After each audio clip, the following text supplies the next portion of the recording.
Hey guys, welcome back to another episode of Making Moves. New set in the house with my dream guest as of lately because I'm obsessed with her brand. I'm here with Julia O'Mara from Pickle. She is one of the co-founders and I'm just such a big fan of you and your app.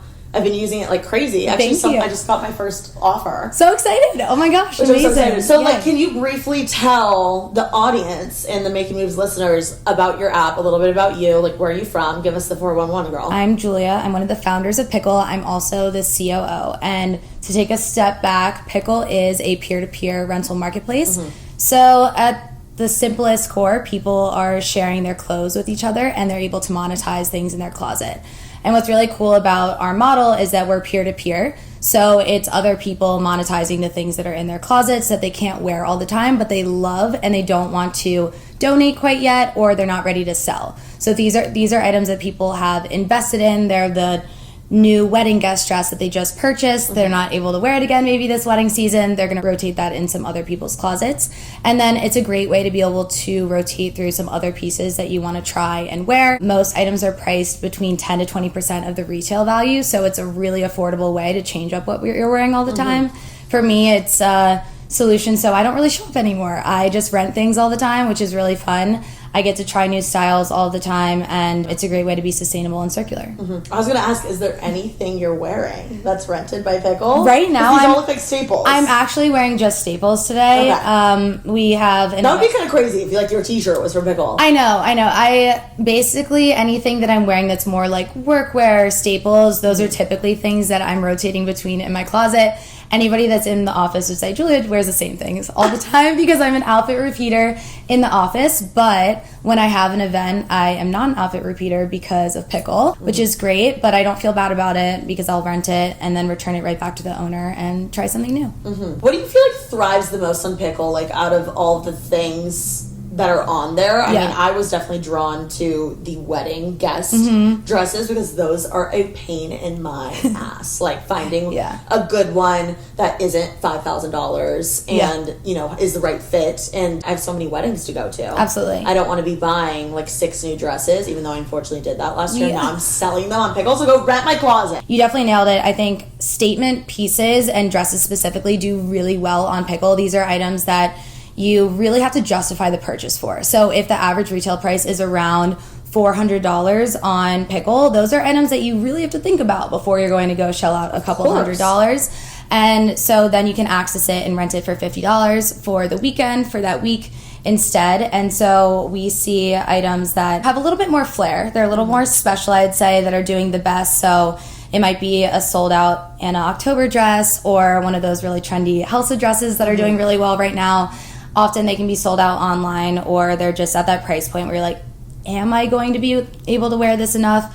And if you do decide to invest in it, then you list it in your closet, just like what you're doing. Which is really fun. And then outside of course, wedding guest, we will see spikes of usage across other fun events and occasions like Coachella, Stagecoach. People are renting for that. People will get really excited about themed parties and different occasions that they have that way. Birthday parties are really, really popular to rent for. But we also see girls that are using it. They're like, my ex is in town this weekend and I need a revenge outfit. Yes. I'm like, yes, you need a really revenge outfit. People have posted about this. I don't know if you've seen it on the app. There's this looking for tab. Yes. And people will post and say, hey, I need this kind of outfit or I need this item.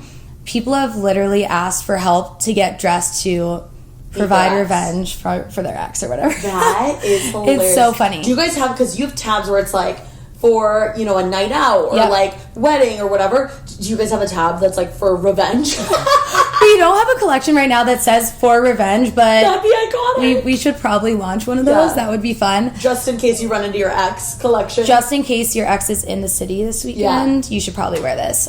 You guys should partner with like Hinge and have a Hinge collection. Yeah, it'd be really fun for the first date, because people do look for date night outfits all the time on Pickle. And when I think about what people get really excited for renting, it's definitely those occasions where you want to look and feel really good, because there's definitely an emotional part of wearing really cool pieces where you automatically feel more confident and have more fun when you're wearing something you love. Mm-hmm. I know that when I go out, if I'm wearing something that I'm not super comfortable in, I'm not super excited about, I'm like, I'm not feeling it as much. But if I'm absolutely loving my outfit, I'm like, best night ever. It's going to be so much fun. So there's definitely the social component that leans into it. I think pickle is so perfect, and the reason I love it, I'm not just like blowing smoke up your ass, but like truly the reason I love it is because being a young girl in a big city and going to so many events, like random premieres, again, birthday parties, like cocktail things. I'm like, what even is cocktail? I only have like so many cocktail dresses, and it is one of those things you're not wearing every day. Like you're only wearing to events, and it's like people notice if I start wearing the same for Love and Lemons, cocktail dress to everything, you know what I mean? So I love it for that reason, because I'm really into buying staples for my closet these days and investing in like a few nice, expensive things that I can rewear a gazillion times. But unfortunately, I just can't wear like a neon orange sequin dress every day. Like if I'm gonna buy that, I'm most likely gonna wear it once or twice. Yes. So the fact that I have the option to now rent it on my own closet or rent it from someone else is like so convenient and so sustainable. It's so fun. I love working on it selfishly because I like using it, obviously. But I also love that when I rent something from somebody, I'm like, maybe I'm paying for your drinks tonight or for your dinner this weekend or your date night or whatever it is, because my money is going towards really you. cute. Which it's nice. It's like women supporting women. And I don't know, I love that there's that community aspect to it as well. Ooh, if I needed a little excuse of wanting to spend a little extra on a rental, I'm like, I'm paying for your drinks or something. Wait, I didn't even think about that. Yeah. So how much of a percentage is going to pickle? We take 20% and the owner keeps 80%. Okay, amazing. Yeah. So going back to like the logistics and the making of pickle, how did you get to this pickle 2.0? Because I know it started as something a little different. So we had a pivot. In the middle of polls, and I'm like the queen of polls. Yes. So I want to talk a little bit about that and like how you guys started that with your co-founder and whatnot. Yes, great question. So my co-founder, his name is Brian McMahon. He's amazing. We worked together at Blackstone, so we have quite a non-traditional path of how we got here, given neither of us have fashion backgrounds or expertise really in the marketplace space. But we were working together at Blackstone, and we were kind of talking about this idea that he was starting to work on a bit on the side, and he told me about the very initial ideas of Pickle Pole, which was like the first company that we essentially started, or the first platform. Which, why did he originally call it Pickle? We originally were talking, the pickle was about like being in a pickle with a question. And the way that being in a pickle with a question. Right now, when people ask us about why it's named Pickle, it's because you're in a pickle and you don't have anything to wear. And so which makes complete the name, sense. we never ended up changing the name, because when we were thinking about, when we did the pivot, which I'll explain, I'll need to take a step back and re-explain, but when we did the pivot, we also got feedback from some of our existing users and other people that have been starting to pick up as early adopters for the marketplace. And people are like, we love the name, you can't change it. So we didn't change it, and it is stuck, and it's really fun and sticky. And if you're in a pickle, then you can use pickle to get something to wear. I want to like travel back even further because I'm so impressed by you, and you're 26. Yes. When's your birthday? September 12th. Okay, amazing. So you're 26, and we graduated the same year. Yep, 2019. 2019, and then high school 2015. Yes. And you're originally from, where was it? North of Baltimore, it's Bel Air, Maryland. Okay. Yeah. And where'd you go to college? I went to Penn. And you played lacrosse there. I did play lacrosse there. Which is very impressive. Yes. So did you grow up playing lacrosse your whole life? Yes. Maryland is definitely a little hot spot for lacrosse. So it's an East Coast sport. It is very East Coast. Yeah. Yes. So loved it. I didn't know that I was going to play lacrosse in college, but I knew that, and education was kind of always first and foremost of what I cared about, but I figured that if I was going to play, that I would look at some schools that I'd be really excited about for their education programs and everything. So when I was recruiting, I was pretty selective with the schools that we were looking at. I said we because I have a twin sister and we recruited together. We played lacrosse together at Penn. You're a twin. Yes, I'm a twin. She is actually in starting her second year of residency. She's going to be an orthopedic surgeon. Oh my God. She's amazing. We're doing very different things, obviously, but we both grew up together, did all the sports together, studied a lot together, and then she play lacrosse? Went to Penn. Yes, and we played lacrosse together too. And what's her name? Lauren. Lauren. So she went to Penn and played lacrosse with you. Yes. Oh my gosh, that is crazy. I can't imagine having a twin. It's amazing. I miss her every day. She lives in Philly now with her husband, and I am in New York, so I don't get to see her as often. During college was the first time we started diverging paths, and she knew she wanted to go to med school, and she went on the pre-med track, and I didn't really know anything. I went into school. I actually studied material science engineering, which is completely irrelevant. What is that? What even is that? It's literally the study of materials at the atomic level, so how things work at its most basic form. And it's crazy because I unfortunately don't use the knowledge that I gained from that, major. But I like to say that I picked up a lot of great problem solving skills from the engineering degree as a whole. I also did study engineering entrepreneurship as a minor, which was much more relevant. That skill set that I learned there has nothing to do with what I'm doing now, or even like what I would be potentially interested in. And I think I just didn't understand what skills I had and how those would translate to a professional career. And I didn't have advice on that as a freshman in college. And I think that's something hopefully schools are getting a lot better at. That's insane, I feel. I also think I was a little lost in the sense that I was like, maybe I do want to be a material science engineer. And as soon as I started getting into lab work and things like that, I was like, oh, it actually turns out I don't want to go get my PhD or become a professor at some point or go specifically into the material science industry. A lot of people did that. It was really cool for them, but I am a people person and I loved the business side of things a bit more. And in hindsight, I could have probably done like systems engineering or something that would have still given me some of those hard skills or data analysis that's really helpful and valuable today, but I didn't really need to understand how things worked at the atomic level. That is so impressive to me. I'm genuinely shook. What would you say to someone who's in college right now? Like, what skills would you say, learn this right now, because when you graduate, you're going to be so valuable as a potential employee. Like, what should people be learning?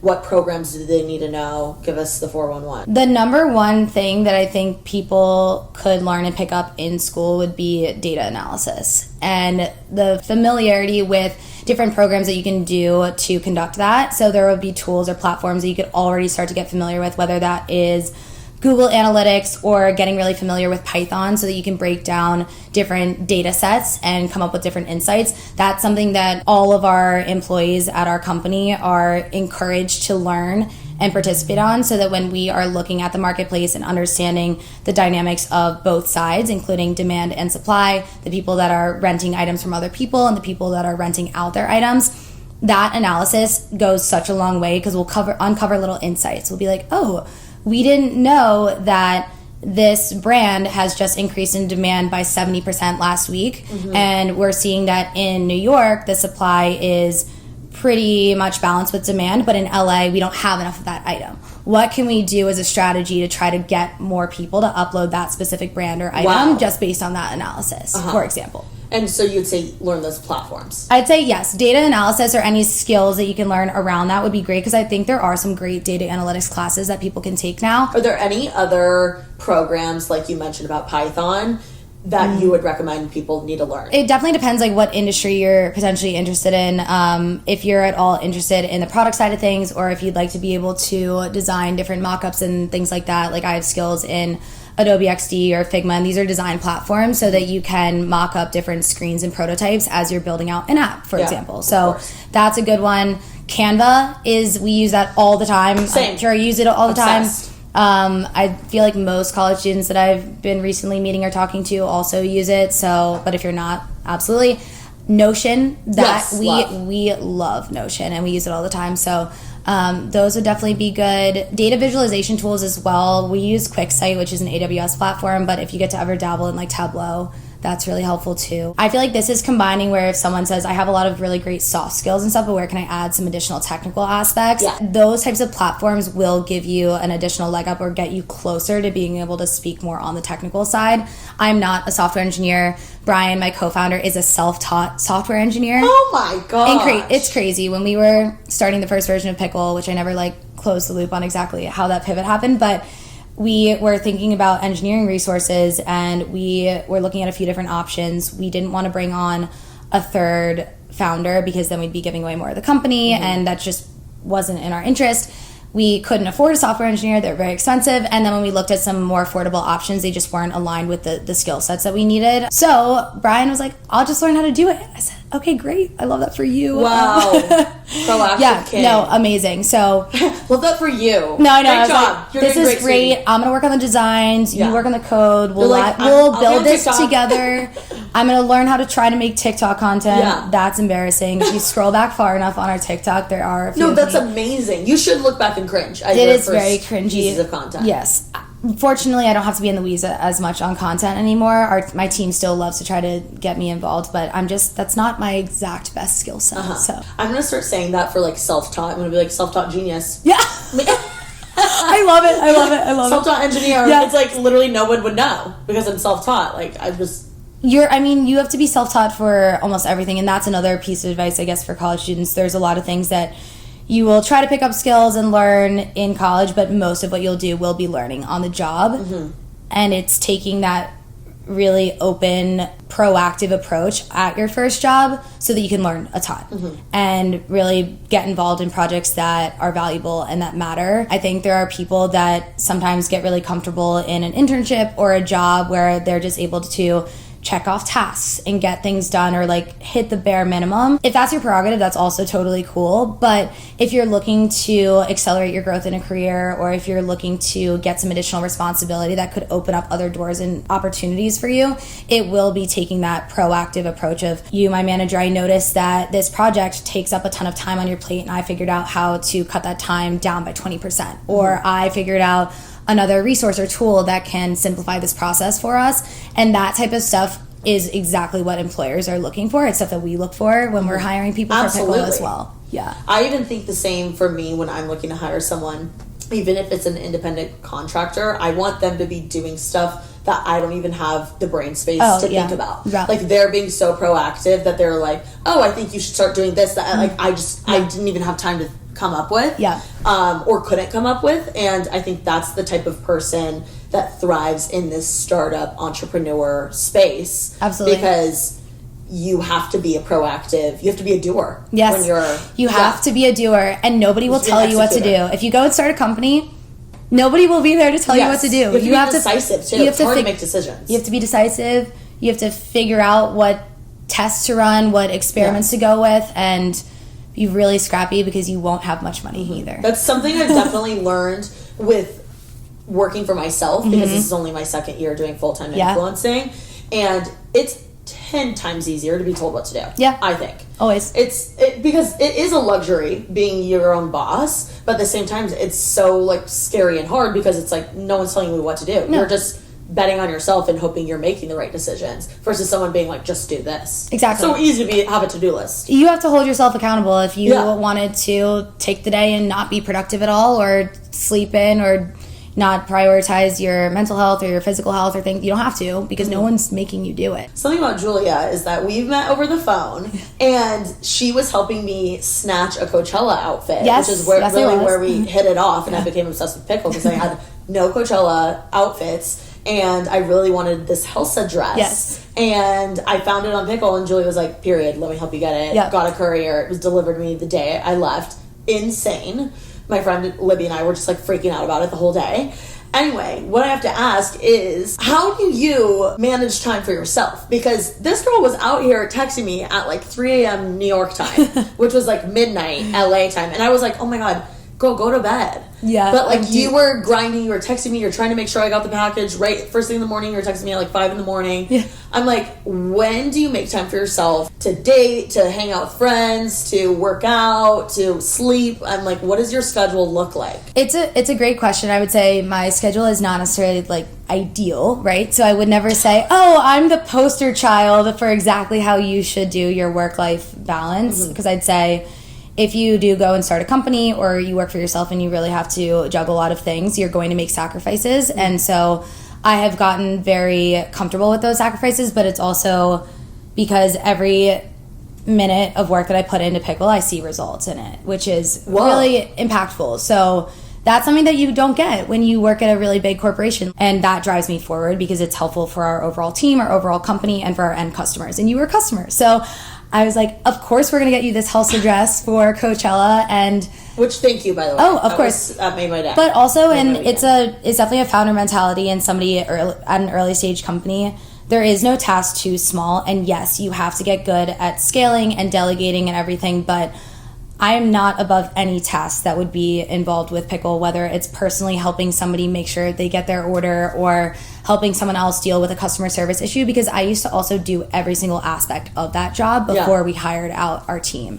But to actually answer your question about work-life balance, one, for like working out, because I do love to work out, I have to do it in the morning. So I'm a morning workout person. If I don't get it done in the morning, I also have to give myself grace and say, that's okay that you didn't work out today. Maybe you can get in a walk of some sort, or do a meeting on a call where you're walking or something like that. And I do have to try to give myself it's okay that you didn't do that. You needed the extra sleep. And that's also how I do a little bit of the balance of like sleep too. Every person that is in my life right now that I'm able to make time for is incredibly supportive of what I'm doing. And they know how much time I'm putting into Pickle. And that means that I won't have the same flexibility that other people do for events or activities or dinners or drinks. Like, I don't really do a lot of plans during the early days of the week because I'm working late, and I'd rather try to prioritize that type of free time towards the end of the week when more of my friends are available and everything. Are you doing fun things on the weekends, or are you working?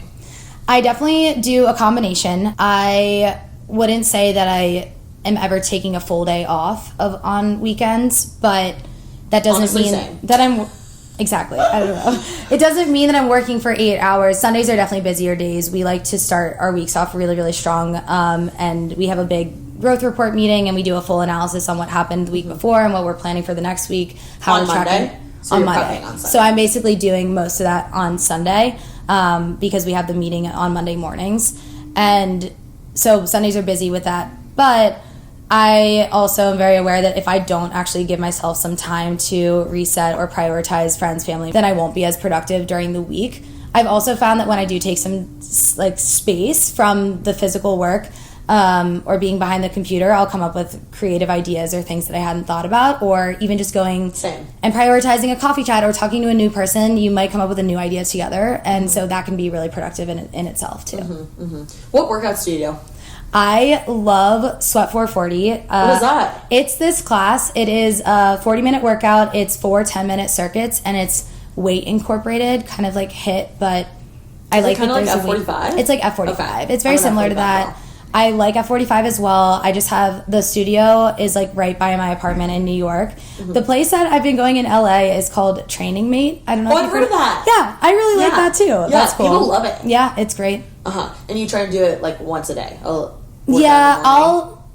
won't go every day. I'd say it's a pretty intense workout, so I feel like if I go 3 times a week, that's great. And then I'll do either like a run or some other sort of like HIIT class outside of that. How logistically did you guys make that happen? We have contracts with the different courier networks, so like Uber and DoorDash. We use a third-party delivery technology called Ship Day, where we're able to dispatch these couriers. So all of those delivery networks exist, which is great. So we're not supply constrained there at all. So just the same as if you're ordering on Uber Eats, that's the exact experience that you're going to have when you order on Pickle with courier. When we started the marketplace, we had just pivoted over from Pickle Pull, and we basically started from scratch. We had built up that first app, and we had probably gotten over 10,000 users or so. We had built it up for a year, but we weren't seeing the retention metrics that we were really excited about.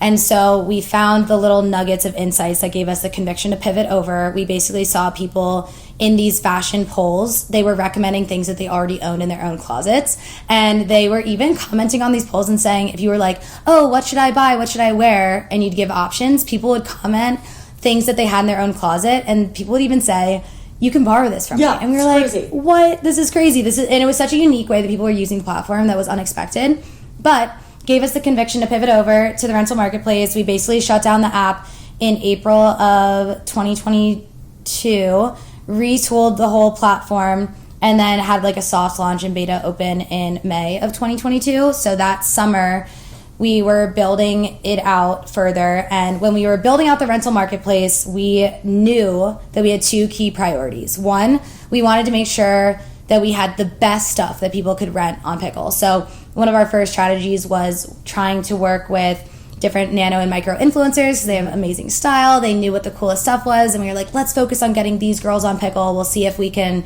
get their closet started, because they're going to set the precedent for the rest of Pickle of this is the caliber clothing that people want to share and they want to rent. This isn't a place where we're dumping stuff that you're trying to sell out of your closet. This is like, these are pieces we love. Yeah. That was a key priority. And then 2, Brian and I were like, we have to make this experience so seamless. This needs to be so easy. Of course, people need to be able to have these rentals delivered right to their door. And we were like, this is like such a good idea. Day of, same Yeah. day. We're like, this is such a good idea. But we didn't have any money. So we didn't have any money to pay couriers or start that technology, really. So Brian and I were the couriers. Shut up. You're like, we have no money for couriers, so we will be the couriers. And I'm not even kidding. Brian and I did deliveries for 6 months before we were able to So were you just delivering all day, every day? At the beginning, it was slow because we didn't have rentals yet. So a rental would come in, and Brian and I we'd be like, ooh, I'll get it. I'll go run there. We would even like pair a workout. I'd be like, I'm gonna run to this and like pick it up, and then I would pair it with a run or a workout or something. You're like, ooh, this is really fun. You got to learn the city. Oh my gosh, yes. Yeah. Can you please do a TikTok series of you delivering? I know, because going for a run? I know, and That's so good. Actually, of like, we should bring it back, the courier days. Be like, founders are gonna go for a run. We're gonna go for a run and do a delivery. Yeah, that's so funny. And then like film it like 0.5. I know. This is great. I'll get the content details from you because I need you to direct it, please. And then we'll go and do it. But we basically were delivering ourselves because we couldn't pay the couriers. And at the beginning, the volume was slow, but then all of a sudden, we were picking up volume, and so Brian and I would be out, and we would split up the deliveries. And so he would do like west side of Manhattan, I would do east side, and we would like pair all of this stuff. We'd map it out on a shared note. It was crazy. By the time we had like the highest volume, before we literally couldn't do it anymore, we were doing deliveries from like 7 a.m. until like 9 p.m. How many deliveries were you doing a day? I remember one day we had a Halloween like huge busy day, and there were like 50 deliveries that had to happen. No. And we split it up between the two of us, 25 each, and we were out all day, all night. I remember that might have been the longest day. I hit 22 miles of walking. No. Yeah. I was like, maybe we should do 4 more to hit a marathon. Yeah. And you were just walking everywhere? Walking or subway. Okay. So we tallied it up, and we took like a total of 4,000 subways.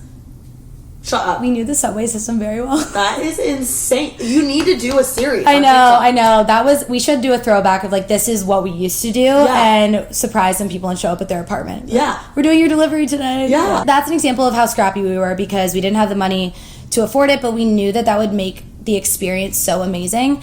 And that was some of the early indicators of the potential success of our platform. Was even when we were at that really, really small volume, people had an amazing experience and they were retained on the platform. So they'd come back and they'd continue to shop, they would rent again, and that was something that we didn't see on the previous app. And so that was like, oh, this is actually working. We have a sticky product, and those retention metrics was why we were able to raise capital. Got it. Yes. Okay, going back to Pickle 1.0. Yes.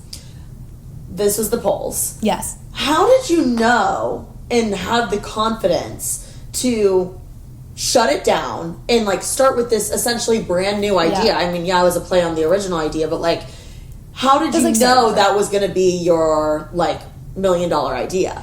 Like, how did you guys have that confidence? I mean, so we saw some interesting user behavior. So we like to listen to our users and customers, and we conducted some different interviews with people that were like, hey, what do you think about this idea? You know, we didn't just jump ship without talking to people. So we definitely did that. We did a lot of research in the rental industry as well, and no one has really tackled peer-to-peer well yet, especially in the United States. And day of? Or same day. That type of convenience, like the peer-to-peer aspect, and when it's done locally and really efficiently, then you can get that item delivered within 2 hours. I mean, the only place that I can think of where I can get something delivered within the day is maybe, I guess, Amazon. Maybe. And then the other really good shipping is Revolve. Yeah. They'll do 2 days. Yeah, they'll do 2 day shipping. Yeah. Sometimes I'll get it in a day, which is crazy. Yeah. And their return policy is amazing. But, like, other than that, I really am in a pickle if I need something to. Right. Yeah. Exactly. So, or you have to go out and we see it totally. I know. Which I can't do that. No, me neither. We see in the data too. People love shopping last minute. We have the last minute girlies that are panicking Thursday, Friday. We're like, we got our weekend plans. We're going to a wedding. We have Stagecoach. We have Coachella. Whatever it is.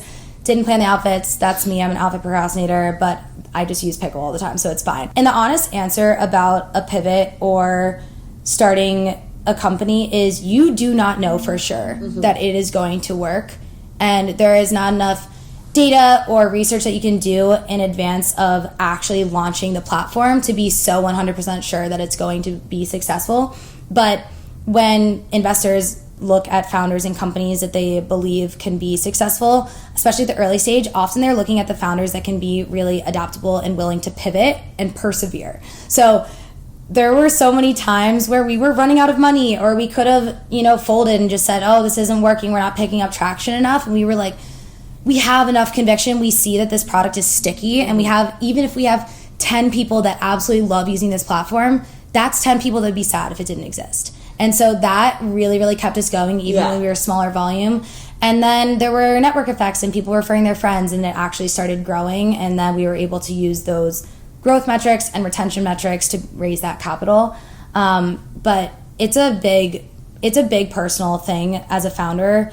You have to be so willing to adapt and change. Your first idea will not be what you likely end up succeeding with to be your $1 billion business. Because I'm from Indiana. Could someone in Indianapolis use Pickle right now? Or yes. no? Great question. The answer is yes. So even though we are very focused locally, you can still ship items. So if you find something in an LA closet or a New York closet and you are absolutely obsessed with it, then you can submit an offer and have it shipped to you via USPS priority mail. So if you're in Indiana and you love an item that you see on Pickle, you just have to plan out a little further than same day. Got it. Yeah. So are you going to eventually hopefully have same day everywhere? Ideally. That would be the dream. That is the hope, that we would have this type of community access in every city and neighborhood in the United States and eventually internationally. I mean, that's insane. The grand vision.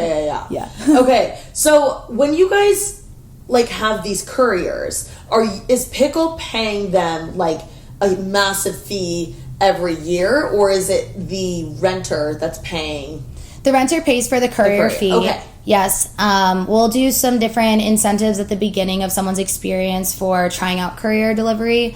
Right now we offer a discounted delivery rate for your first time that you're renting, but that's something that we play around with just to see if that's helpful for getting people over the hurdle to try renting for the first time.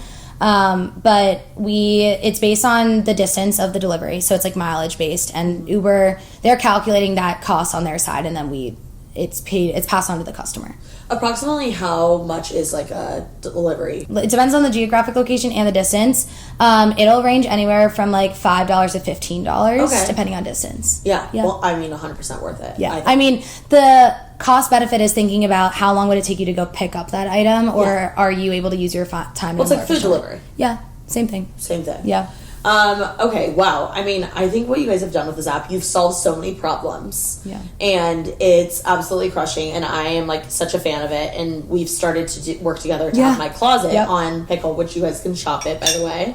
Yep. And you guys have done such a great job having other creators and influencers on the app. Yes. So what I want to ask is what has been your strategy with working with influencers? And are people actually making good money? Is this a good side hustle? I want to hear all about it. Yes. Our influencer strategy is interesting because when we're launching our influencer strategy, we really didn't have any capital. So we had to get really creative and scrappy with the way that we were working with influencers. And honestly, even after raising our capital, we allocate most of that towards hiring personnel, and our marketing budget is very lean. So we still don't have budget that goes towards paid influencer marketing. We work with influencers and creators who, one, align with our brand and our mission, and are passionate about sharing their clothes. And so the people that we're working with are some of the most trendy, fashionable girls in New York and in LA. They are kind of setting some of the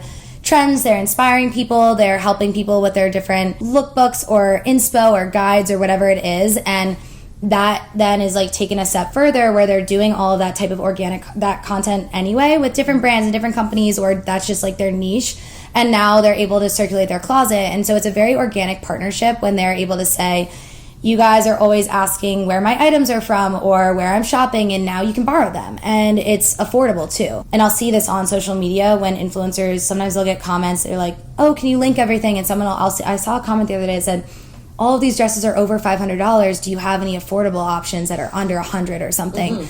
And what's great is with Pickle, these girls are sharing their $500 dresses, but people can rent them for under $100, and so it's accessible that way as well. And what's awesome is like if the creator's already posting in it, you can already see how the fit is on them and things because they're taking so much content in it, or video content. We call it like the copy and paste from Instagram to Pickle. Yeah, when the creators, I'm like, this is so good because you have such great pictures and people can see how you styled it, how it fits you. And then you just put it right on Pickle after you wore it. I'm always a sucker when I'm like shopping online. I like to see the video. Yeah. Like I love when a website has the video because then I can see like how the dress moves, or like I don't know. Sometimes I've like ordered stuff and then I get like a dress and I'm like, oh, this is a skirt. Like I had no idea. Yeah. Because you can't see the way it moves. Absolutely. Or like in styling photos, there's so many times where like there's clamps in the back to make it look fitted really well or whatever. And I think that's why influencer marketing in the fashion space has worked so well. Absolutely. Just in general. They can spin around in it. Real girls wearing this stuff versus like a stylist, glam, everything making the item look perfect. Right. It is so awesome, and they are making a great side hustle. It's awesome. There are How much are they making? There are girls in New York, first of all, that are covering their rent with Pickle earnings, which is amazing. Crazy. So that's a couple grand a month. In New York, rent is crazy. Rent is crazy. In general in New York, but then it's crazy that they can pay for it with Pickle, which is amazing. And those influencers' rents are crazy. You know what I mean? We're like, oh, the numbers are a little higher on all these sides. Our top lenders, one of the top ones, made $40K. In a year. Yeah. I mean, that's crazy. That's a salary. Wow. And is this person like, do they have like the utmost like designer shit? Like what's the They definitely have super, super high quality pieces in their closet, and I would say that they are somehow on the forefront of the trends all the time. They always are able to snatch up the pieces before they're sold out online. I mean, this is probably a full-time job for them? I mean, it's definitely something that I'd say is probably like their second full-time job outside, because some of our top lenders, they're not influencers. They're just these girls that have amazing taste and have a real passion for fashion. Yeah. Which is really cool. We do have some amazing influencers in New York that their closets are killing it. We have some up-and-coming LA influencers too. Woo-hoo. Like your closet is about to be popping. Period. Yeah, I'm excited. It'll be really fun. What's like the most popular thing? Popular brand, popular item? I want to hear all of it. So there's some brands that are higher end towards luxury that do super, super well, like Cult Gaia, Arsina Ori, Mirapillet. There are some really beautiful, beautiful pieces that are retailing $600, $700. Which I'm just never going to pay. It's just so hard to justify that if you don't know if you're going to really wear it, at least 5 times? I don't know maybe you need that number of wears. But then there's also brands like Realization Par, House of CB, Reformation that do so well on Pickle. And what I love about that is that it makes Pickle really accessible for anybody to be a lender. So even if you're not somebody that's like, I'm not going to shell out $700 on a dress, but I invested in a beautiful dress for graduation or for a wedding guest outfit or something, you can rent out that piece, even if it is something like Realization Par that might be a little bit more accessible to people, but then they're like, do I need to spend $300? I could rent it from you and your closet instead. So my first renter that wanted to rent from me was on a Revolve $300 like sequin and feather dress that I wore to the Taylor Swift concert, and then I also wore to like a event in Italy. And it was perfect for those events, but it's like, okay, when am I going to wear the sequin? How many times are you wearing it? Yeah. People have seen me wear it now a couple times, and it's also like, I don't necessarily need this in my closet as like, a staple. If someone rents it, I'm not going to be like, oh shoot, I need it. Right. You know what I mean? You have other it's one of those to wear. things. Yeah. It's one of those things where it's like, it's fun. I'm glad I have it for when I need it. Yes. But it's the perfect example. It's the perfect example. Pickle piece. Yes. So anyway, I think it was retails for like $300, which means the person's renting it for like in the 30s or 40s. Yep. Which is amazing because they'll have it for the whole weekend or their whole trip. Yep. And I'm like, that's the type of shopper I am. I'm not like one to just like scroll and like see if I want something. I'm like shopping for something, or like a trip or something upcoming. And I feel like Pickle's perfect for that because when I have a trip and it's like you can select the dates when it's available, and just like Airbnb but for your closet is what we say basically. Yeah, exactly. Okay, I want to talk a little bit about the technical side of like creating the app. Like, how do you even go about that? There are a few options. One, if you're not technical, which is great, there are a lot of no code platforms where you can design and configure at least a prototype of an app without actually knowing how to design or develop. So that's an option, one. Okay. I'd say when I'm talking to people and they do have a friend who is like a software engineer or somebody that is interested in picking up the code side of it, I'd say that's great because it's nice to build the platform in-house because you have so much control over the iterations and how fast you're able to build on it. One of the reasons that we were able to do so much with Pickle with just Brian and I was because we really were doing it all ourselves. When he taught himself how to code and I taught myself how to design, and we could basically build it together. Self-taught engineer. Self-taught. We just had to do that. It gave us flexibility though, where we were like, we need this new feature and we're going to design it and build it and have it released tomorrow. And that's something that you can't do as quickly when you're relying on a contractor resource or somebody that's not fully bought into your company or maybe is working on it like part-time and everything. So as much as you can have that ownership in-house, I highly recommend. But if you're not technical and you're looking for another option, I would say go with like a no-code platform. How did you guys raise all of this money for your app? Because you've raised over, what, $8 million? We raised $8 million. Which is insane. Congrats. Thank you. You're just like out here being a 26-year-old being like, yeah, I raised $8 million for my brand. Like, that's crazy. It is a bit crazy too when you think about it like that. You're like, that is a lot of money. And it's obviously when you have that kind of money though, you're allocating it and you're building out a team and you're hiring and you're getting office space or opening like a retail location or things like that.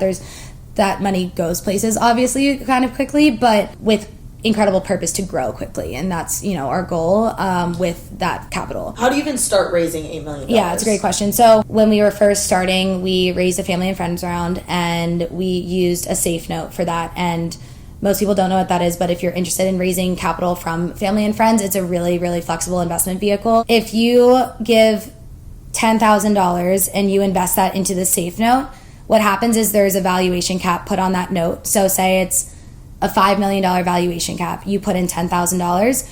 When the equity converts at a future round, you are going to be held at that cap of $5 million. Got it. And that's the benefit, because ideally when you get that price round, the valuation goes up to $15 million, but your equity is converting at $5 million. So you're getting more of the company. And so because you invested early, it's the riskiest time to do it, but you are getting that best value for the shares that you're putting money into. So how much are you getting from family and friends? We raised $250K from family and friends. Insane. It was awesome. It was great. It was not just strictly family and friends. This is not like, I called my mom and dad and stuff. We really went to our different like extended networks, and it was a very formal process. Like we pitched a full deck. We went through, and it was not just like, hi, like give us your money. It was, we have this formal presentation and deck and to go through with you. We have this official investment vehicle, the safe note that you'll be investing in. This is how it works and everything.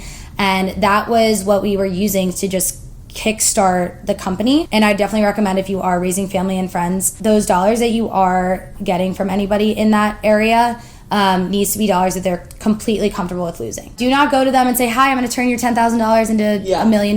You should say, this is our company, this is our pitch, this is what we believe is going to happen, this is our path to revenue, how we're going to get to be $1 billion company.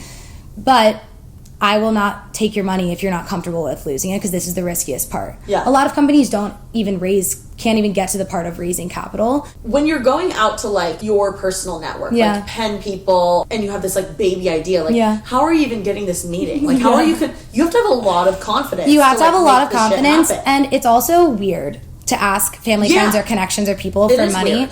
That's why we made it very formal and like we took it very seriously. Like, this isn't a nonprofit. No, we did not just like give them a call and say, hi, this is our idea. We said, we basically had a few of those types of intro calls and then said, we want to formally pitch you and show you our entire deck, what we're projecting, how we're planning to build this, what we're going to do with our $250,000 that we're raising from friends and family, what's our path to getting to the pre-seed or seed round of fundraising.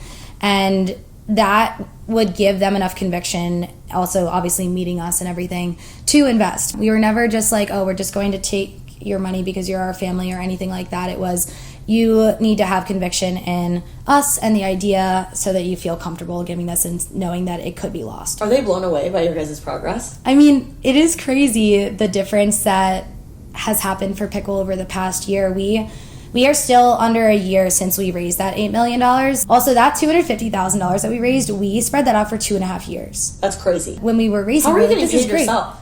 At the beginning, we basically didn't get paid ourselves. We took no salary for a really long time. Have any of your initial investors wanted to invest more? Yes, they all ask all the time. But we're likely, for our Series A, we're going to potentially add in like a component where we can get some of our family and friends in again to have a little more of a chunk. Why are you guys good co-founders? Great question. Why are you a good match? I mean, there are definitely skill sets that we have that are super complementary. The first thing of why we're a good match is because we overlap on key things that are important to driving the business forward, like our overall vision of the company, but also overall work ethic and what we believe to be like the standard of excellence for Pickle. And that's the standard that we hold ourselves to, but also our entire company and our employees. And if we weren't aligned on that, we would never be able to work well as a co-founding pair. Both being athletes also gives us, I think, some of the grittiness and like grind that it takes to just be... Yeah, because there were just so many challenges of being a D1 athlete, and you go from high school into college, and all of a sudden you were amazing in high school, and you were the top of like all of the athletic programs and doing so well, and then you get to college and you're like, it's a whole new world of that type of level of competitiveness and athleticism, and it's like confidence, you're at the teamwork. Very bottom. Yeah. You're at the bottom of the totem pole, and I think building your way up to earn playing time or participate on that team, it just takes a lot of work ethic that not everybody has. I think also understanding time management. Yeah. Like you guys understand the time management anyone, for like, sure. I need this thing today. You know, and we set really, really aggressive internal deadlines. We just rolled out a new design of the app, which I don't know if you've updated your app. Yeah, we rolled I just it out. got the notification. It's I guess we rolled it out yesterday. Last week, our team, we were all in the office until midnight every night because we knew that we needed to get this design out. And by needed, it wasn't necessarily that we had investors breathing down our neck of like, you said you were going to roll this out, or we didn't have customers saying, you guys need to get your app design out.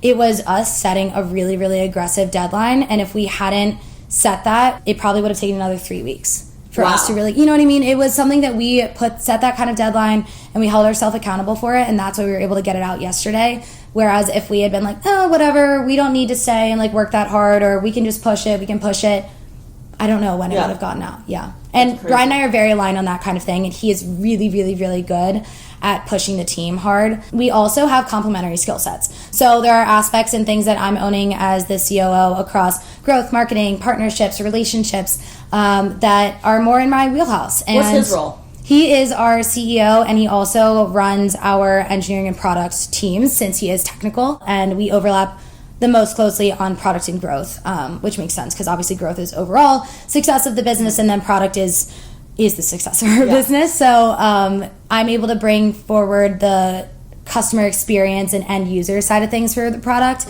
and then he is helping really make sure that's fully executed in our different features and the priorities, and running the engineering team and our product backlog and everything like that too. Going back to when he pitched you this initial idea, it was like, I want you to be on board, right? Yeah. Like, how did you know in that moment, other than I guess like you liking his idea, that like he would be a good person to go into business with? Even when I think about like, oh, sometimes I maybe want to start another podcast, but I want to co-host. Yes. It's like, who would be a good co-host for me? Like, how do you know that y'all are going to work? Because this is a business. This is your baby. It's a great question. This is like really intense because it's like money is on the line and your livelihood.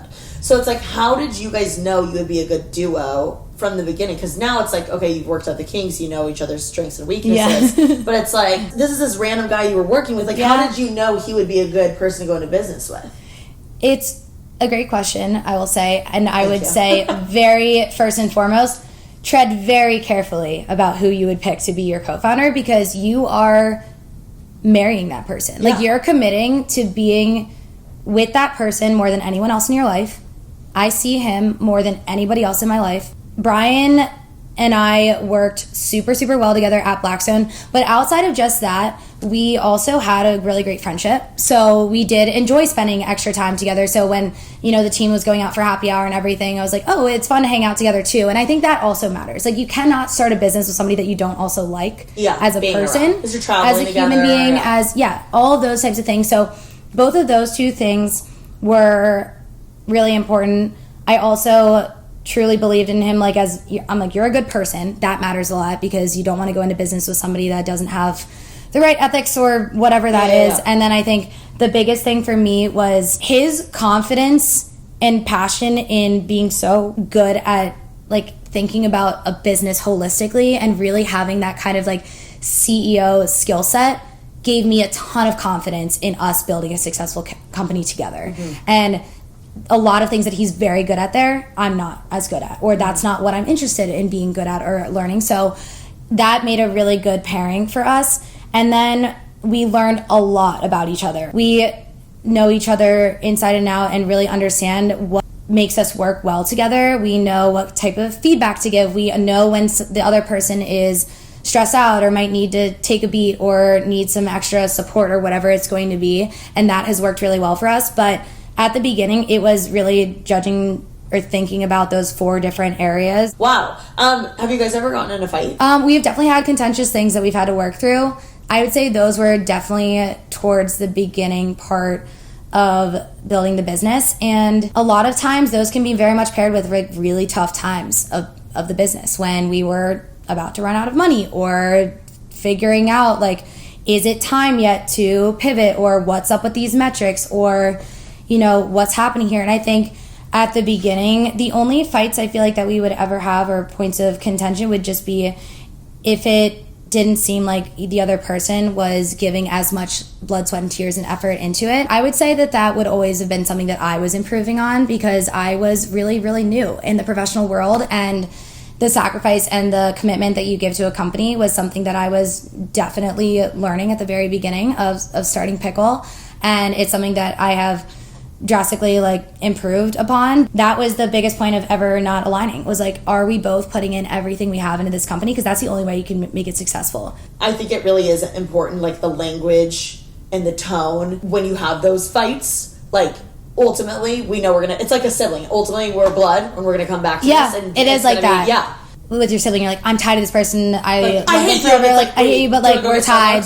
Yeah, exactly. Yeah, so exactly. How many employees do you guys have? We have 10 in our New York office. Brian and I split who directly reports underneath each of us, depending on the which vertical they're in. What is the average age of the Pickle employee? I guess average right now is probably 25. No, probably 26. My age, my average age, And Brian's 30, or about to be 30. Brian's about to be 30. We have a director of ops who is in her early 30s, I believe. I'd say 29.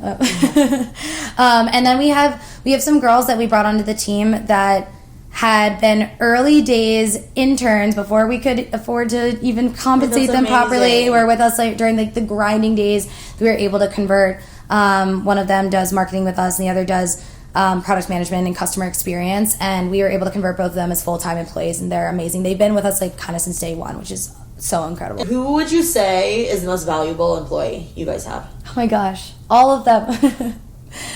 Valuable position. What was your first position you guys hired? The first position we hired was Susan, who is doing a lot of our marketing efforts and diving into a bit of product-led growth as well right now. She was working with us early days on anything related to social media, influencer relationships, a lot of them stuff on the community marketing side of things.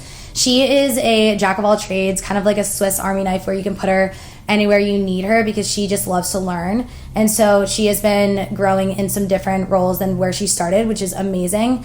But we brought her on right away. She had really put in kind of the sweat equity of believing in us and our company, and putting in time where we couldn't afford to fully compensate her and things like that. That's amazing. She was awesome. And then Madeline was our next hire after that, and she really helped us tackle the customer experience and customer service side of things. Mm-hmm. So without Madeline, we would have had a very hard time building out we have a team in the Philippines doing our customer support. They are amazing. What? Oh my gosh. They're great. She leads that whole team, and she built that out with us. She is 2 years out of college, or maybe coming up on 3. Oh my gosh. She's young, you know what I mean? But she's so scrappy, and she really wants to learn, and she's really hungry. And so those 2 were our first hires, and they're doing amazing. Yeah. What has been like the best resource or like tactic for you guys to get like genuine downloads or like people using the app? And has there ever been a time where you're like, holy shit, we're getting so many downloads right now? Like what has that looked like? There's definitely been some moments of social sharing, organic social sharing that have gone viral that have resulted in download spikes. Like from influencers? Yes, but also from people that were influencers that we weren't even working with. Like people that were posting about us organically and said, this is what people are using. I'm obsessed with it. This is what you should be doing. And we would find those videos and be like, oh my God, this is amazing. And we would see the download spikes and things like that.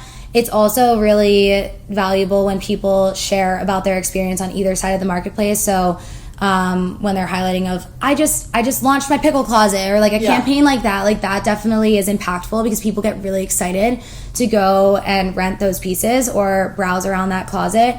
That does really well. And every time there are people that are organically sharing about pickle, we'll see spikes there. But 80% of our growth is organic, and that's word of mouth. So it's really like friends telling each other about it. Has there ever been a time where like an influencer has shouted you guys out and you're like, holy shit, like you're seeing like insane amount of downloads? I remember when Remy Bader posted about her closet. It did really well. People got really, really excited about her closet. She probably has cool pieces. She has really cool pieces. She's also listed some of her Remy Revolve line on there, which I think is really awesome. Hallie Kate in New York. I love Hallie. People love her stuff. And so when she was sharing about it, I think people also just love her content and how authentic she is. So that she definitely drove some great downloads for sure. So what would you say, like what moves are you making right now as the founder or co-founder of Pickle? Right now we are focusing on building and scaling New York. We have built a really strong foundation there with some awesome creators and partners and a lot of women who already love and use Pickle. But we have... It's like the fashion hub. Perfect. Fashion hub, it's great. We have a lot of growth to do there. There's definitely tons of people who haven't used it yet. So that'll be a big focus for us this year. And then LA is our number 2 market right now. And so we have been working on some different launch initiatives. We have been starting different partnerships and working with different creators on really getting like the buzz going and really explaining what Pickle is from their perspective. So the example of like talking about your own closet and everything, of how excited your followers are going to be to potentially borrow your items, but also get inspired to share and lend out their own pieces is definitely super exciting. So those 2 markets are a big focus. And then we have some really exciting things on our product roadmap that we're focusing on this year. Well, I am so excited for the both of you. And thank you. I think your brand and your app is crushing it. And obviously, you know, I'm the biggest fan because I use it all the time. But where can someone find Pickle and download it, but also how can they start creating their closet on that? Great question. You can download it just on the App Store, type in Pickle, you'll find it right there. We have this cute green pea that you'll see. You can also check us out on socials. It's Shop on Pickle on Instagram and TikTok if you'd like to learn more about the journey and see all the girls that are wearing Pickle right now. And then if you want to get started, when you download the app, you just go to your closet tab and you can click the upload button and get started there. Add some pictures of items that you are looking to upload, add in the details, including the description, the price, the brand, all that good stuff. And if you ever want help curating your closet, you can reach out to our stylists. We have a team of digital stylists that work on that as well. That's amazing. Well, thank you, Julia. This has been incredible. Of course. Thanks for having me. Oh, this is so fun. Thank you. Download Pickle now, you guys. Link in the description. Love you. Mwah.